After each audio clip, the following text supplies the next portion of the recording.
Bienvenue dans Instant Environ. Dans le cadre de la deuxième édition de Couronne Verte, parmi plusieurs étudiants retenus ambassadeurs, aujourd'hui nous recevons M. Jude Coll, l'un des meilleurs porteurs de projets écologiques. M. Jude Coll, bonjour. Bonjour. Vous êtes porteur de projet Remeco. Oui, c'est ça. Merci d'avoir accepté notre invitation. Merci de m'avoir invité. Quelle a été votre expérience dans Couronne Verte? Je dirais que Couronne Verte, déjà au début à l'inscription, j'étais assez sceptique. Mais pendant ces 3 mois de formation, parce que c'était vraiment des formations Vous avez intenses. passé 3 mois de formation? Oui, 3 mois de formation intense. Après la sélection, parce qu'au départ on était au nombre de 200, ils ont dû en sélectionner 102 et j'étais heureusement parmi les 102. Et aujourd'hui, je peux dire que mon expérience de Couronne Verte était vraiment agréable parce que j'ai pu apprendre des choses nouvelles, des choses que je ne savais pas et surtout un état d'esprit écolo. Parce que moi, avant, je me disais qu'être écolo, c'est juste porter des actions écologiques, ramasser des déchets par-ci, par-là. Mais en fait, non. C'est avant tout une façon de penser et un état d'être. Être écolo, c'est pas seulement faire des actions pour l'écologie, mais c'est faire des actions d'écologie depuis la tête, mentalement. Donc, je dirais que c'est une expérience très, très bénéfique et je souhaite à tout le monde de pouvoir y participer. Ok, merci Monsieur Jules. Pouvez-vous nous parler du projet Remeco et pourquoi ce nom? Remeco aujourd'hui, mais avant c'était Ecorem. Le but c'était de faire écologie rémunérée. Parce qu'après maintes et maintes réflexions, je me suis rendu compte que pour susciter l'engagement de la population à faire des actions écologiques et à avoir des pensées écologiques, il faut d'abord leur mettre une raison pour laquelle ils vont le faire. Et la plus grande raison pour le faire, c'est l'argent. On dit souvent que le nerf de la guerre, c'est l'argent. Pourquoi il ne vendrait pas aussi le nerf de l'écologie? Et c'est de là qu'est né Remeco. Remeco qui est écologie rémunérée ou bien rémunération écologique. C'est un peu de ça qu'est né Remeco. Mais est-ce que vous pouvez nous dire en détail votre projet?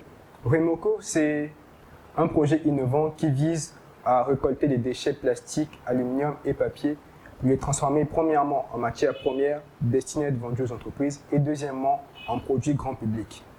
Tout ça à travers une application mobile qui incite la population à travers des challenges écologiques. Je me cite un exemple, ramasser par exemple 100 bouteilles en plastique ou ramasser 2-3 cartons par là en contrepartie d'une rémunération financière ou matérielle. Donc Remeco vise à allier l'engagement citoyen et l'écologie pour créer un système vraiment solide pour pouvoir inciter un plus grand nombre de personnes à agir en faveur de l'écologie. Et comment pensez-vous procéder vu la mentalité congolaise? Justement, vu la mentalité congolaise et même africaine, j'ai eu l'idée innovante d'intégrer les rémunérations. En gros, c'est vrai que quand on parle d'écologie, tout le monde a pas forcément envie de le faire. C'est pas forcément quelque chose à laquelle tout le monde a envie de participer parce que on dit que ça rapporte rien, ça sert à rien. L'environnement, ici, on peut dire entre griffes que tout le monde s'en fout. Bon, tout le monde sauf une certaine partie que j'ai eu à découvrir pendant Couronne Verte. Et donc, pour inciter la population, comme vous voulez le demander, j'ai eu l'idée de proposer des rémunérations financières. Je vais vous citer un exemple. Par exemple, dans Remeco, si vous partez de l'application, quand l'application sera disponible pour l'instant, parce qu'à l'heure actuelle, c'est encore une démo, il y aura des challenges et des missions. Sur l'onglet challenge, je mets un challenge. Il y aura plusieurs challenges, bien sûr.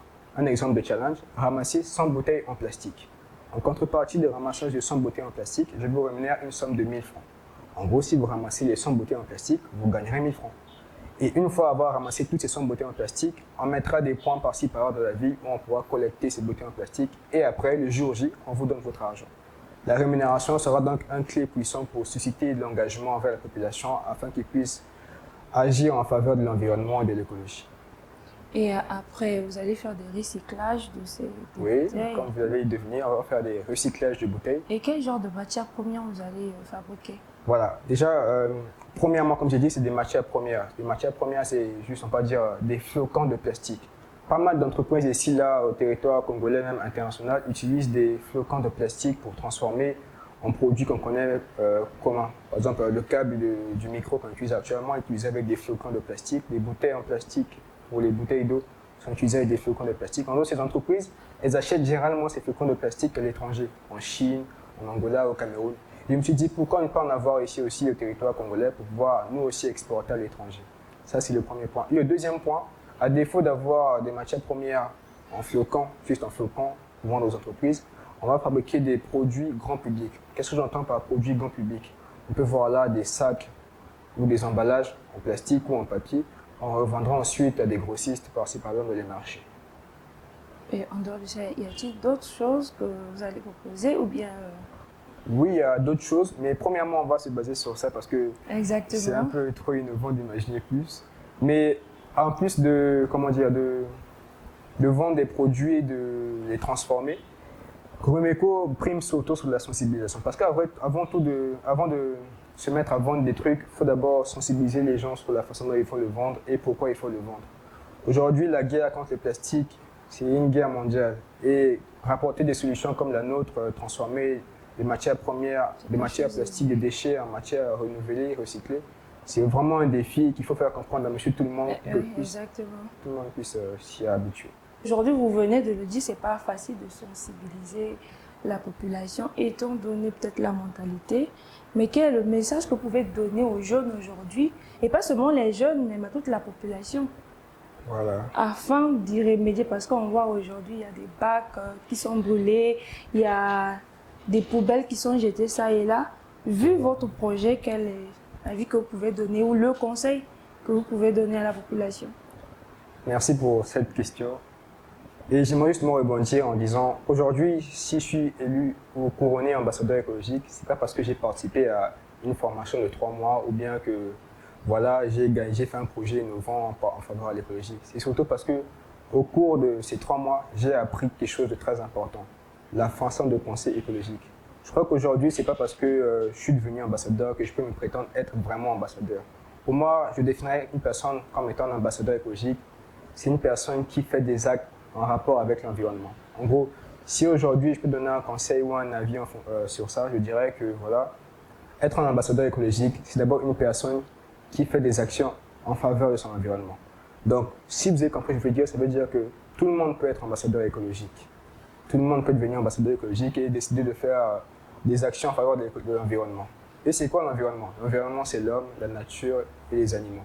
Et si on fait des bonnes actions en faveur de l'environnement, pour protéger l'environnement, on arrivera tous à pouvoir sauver notre planète. Merci beaucoup, Monsieur Jude Koy. Et quel est votre mot de la fin?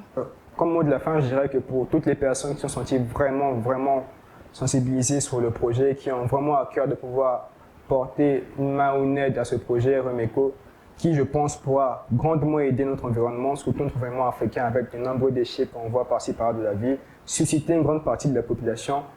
Je vous prie de me contacter sur mes réseaux sociaux, LinkedIn, Jude Koy. Alors, c'était Monsieur Jude Koy qui nous a parlé de l'environnement et son assainissement. Merci de nous suivre sur notre chaîne Environews et sur nos réseaux sociaux 5 Enviro Communication.